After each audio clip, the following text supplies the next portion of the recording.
One of the biggest parties ever to take place anywhere in the country. A great time out there, and they are about to see a winner-take-all final heat. Someone will go home with the big trophy, and it could very well be this guy right here, Michael Hansen, our winner at the Gold Cup in Detroit just a couple of weeks ago. Or one of the two green boats on your screen right now, Zenetics 1 and 2. And you got to look at Mark Webber in the U10 Diamond Lils. On board with Greg Hopp right now. He's got to be excited. This guy really wants a win, Mark. He wants one really bad, but man, now we're getting ready for the start, man. This is a crazy part of racing that people don't understand. We've been assigned lanes all year. Now they got to fight for their lanes. You'll notice Nate's going to cut across here. It's a real strategy thing going on. It's very exciting for the drivers, kind of unnerving at times, but very interesting. Now look at Nate Brown coming through the infield, trying to find a spot in line out there. He tried this in the Tri-Cities. It did not work well. He looks like now he might be okay. He hops out right in front of Mark Webber, but that was a legal move. It really was, and that's a good job. Now he's going to get on an inside lane. You're going to need an inside lane in this race, and Nate pulled right up in there.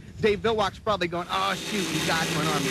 But Nate actually had to go a little too fast to make that move. Now he's going to have to slow down and wait for the field to come up to him, but Nate is going to have about lane 2. Villwock is going to be in a pretty good spot. Looks like the inside is going to go to Greg Hopp in Zenetics. Now that could be a big factor right there. Oh, man, I didn't see that. He slipped right in there, but good move by him. Now, last year, the guys were getting in trouble for going way too slow right here. They were coming off a plane. They better pick it up and make a good start. We talk about going way too slow, something less than 100 miles per hour here. Here's the view out Greg Hopp's window, timing his run down to start-finish. You have to get there right as the clock ticks down to 0-0. If you are earlier than that, you are not legal. If you are later than that, you're probably not a contender. Dave Villwock, one of the great starters in the history of the sport now. As they come through the turn mark, it looks like they're about on time, and Nate Brown in the Elam in good shape. Here comes Budweiser, and on the inside, the Zenetics, Greg Hopp. It's a good start. Here comes Webber on the outside, though, and Hansen's got good position. This is going to be a great first turn. Look at this first turn. Greg Hopp on the inside, right next to him, Nate Brown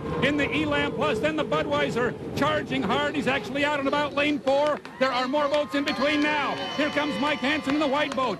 Nate Brown in the Elam Plus putting a little bit of a move on Dave Villwock and the Budweiser as they head into the first turn. Man, Nate had some great top-end speed on Dave and gave him a great position going in and through the turn. He actually is running right beside Greg Hopp in the Zenetics, who is off to the left in the Rooster Tail. Hopp may run out of room in there. Here's the view Greg has. Nate is leaving him room, but look at the orange boat out ahead of him. It's been a rocket all day, and right now it is leading in the final heat. Nate Brown in the Elam Plus being chased by Dave Villwock and Miss Budweiser. But look at this new boat go, Mark. Man, he's really honking. I bet you he's just squirming in his seat. The crew's going wild. Hopefully he can just hang on to this boat. It's a 5-lap final. He is into the north turn, coming down to complete lap 1. Watch to his inside. We don't see anybody there. We see the Budweiser swinging around him, as is Mike Hansen in the Skyway Park Bowling Casino. A lot of speed outside of Nate Brown. He's got a brand new boat, a questionable boat ride, but boy is he quick. Here's Terry Troxel, our winner last week in the Tri-Cities. Terry did not get a good start, and Scott Pierce is behind the field. He was the trailer boat, not expected to contend.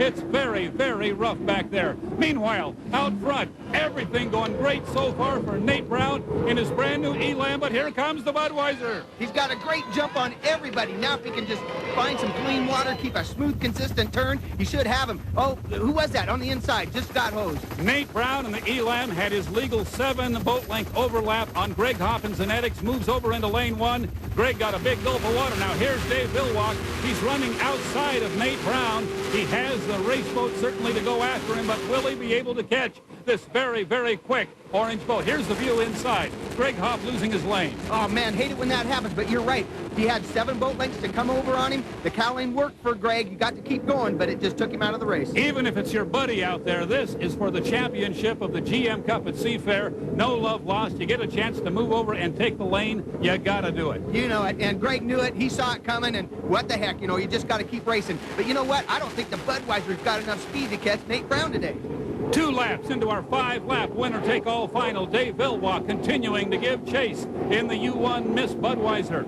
This is our 4th place boat, the U10 Diamond Lils. Mark Webber hanging in there, hoping the leaders will bobble a bit. He's been very quick all weekend, but now he has the fastest boats in the world ahead of him. It's going to be tough for anybody to catch Nate Brown, including this guy, Dave Villwock. And when you're back that far in the rough water, it is just too rough to gain much unless you can get right tight to the inside and be able to pick up a position. competition, it's hard to say. Look at our O'Doul's eye in the sky shot now as the Nate Brown-driven Miss Elam Plus has a pretty good lead over everybody, including Bill Walk. This boat ride's still a little loose, Mark Evans, but loose in boat racing equals fast. It really does. As long as you don't hang it up way too high, you can keep your speed up and just float along real smooth. Someone's coming up the inside, Greg Hopp. Greg Hopp, as he has done before, is kind of following in the wake of the leader, sort of like when you're water skiing. There's some smooth water right there, and he's using it to go by Dave Billwalk into second place. A great job of driving by Greg Hopp, but I don't think he's going to catch Nate Brown. Boy, he'd have to really hoof it, but great job by Greg. That's what I mean. He got hosed earlier, but he just kept on trying, kept on trying. Now look, they got the wake between him. He's got to stay in the smooth water.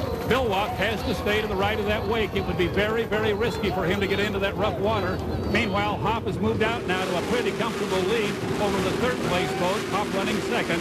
The leader is Nate Brown and the Miss Elam Plus, way out ahead of the field and apparently on his way to victory here. That would be Nate's first ever win in the Unlimiteds. You know how that feels. Oh, man, he's been looking for it for years, and I just hope he can hang in there. I hope that new boat just stays on the water. Ballard people are going to go wild.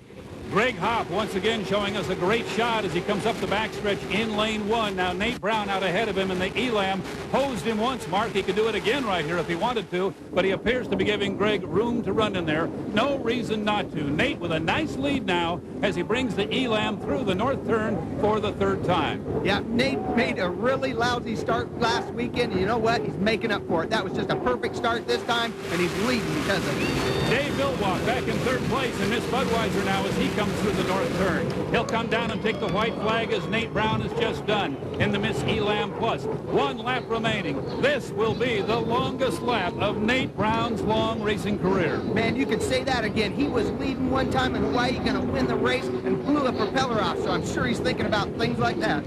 He needs two more good turns. He's into the south turn for the final time. He'll turn it left and head up the backstretch. He goes through there at about 140, 150 miles per hour. He'll turn it left and straighten it out. The boat will accelerate as it begins to float. He'll be up at about 195 miles an hour by the time he reaches the midpoint of the back chute, and he'll be on his way to the first checkered flag of a great racing career. Boy, a brand new boat that we talked about having a little bit of a question mark, Mark Evans. I think it's gone. Man, this might be the first time in history a boat's come out of a box like that and won a race. But I'm sure he's still worried about Greg Hopp coming up his inside, but it's looking like he's got this whole thing covered. Out of the north turn for the final time. He's 1,000 feet from the checkered flag, and Nate Brown has won the General Motors Cup at Seafair. A huge crowd going crazy here on the shore and on the log boom. One of their hometown favorites, driving for the Elstrom family of Ballard, Washington, which is the Swedish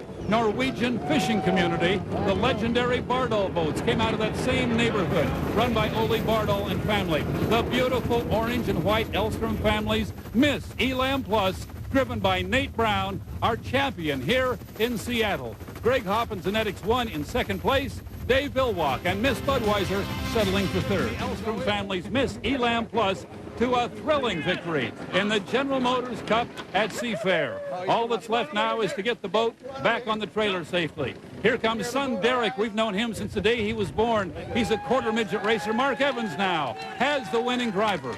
Good job, Nate. Over here. There you go.